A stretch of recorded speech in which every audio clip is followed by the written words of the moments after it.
In this lecture, we're going to have a quick look at Yelp API. So if you search for Yelp API, you can find this website, yelp.com/developers. Let's have a quick look here. So we have this Yelp Fusion, which is the REST API for Yelp. When working with APIs, quite often you see this term REST, which is basically a technical jargon that stands for representational state transfer. Basically, it's a bunch of conventions and rules that we have to follow to build or consume APIs for exchanging data. So let's take a look at this Yelp Fusion. On this page, you should see this documentation link. Here we have various endpoints for working with businesses. For example, we have endpoints for finding businesses by keyword, location, category, or using a phone number. We also have an endpoint for getting details about a particular business or reviews. These are all business endpoints. Now on the left side, if you look, we also have endpoints for working with events as well as categories. So there are so many different things that we can do with Yelp API.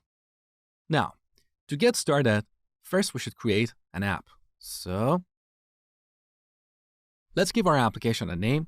I'm going to call this Pi Yelp.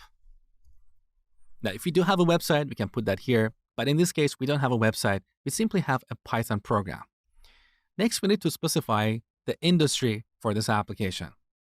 I'm going to set that to business. The next piece of information that we need to supply is the contact email and some description.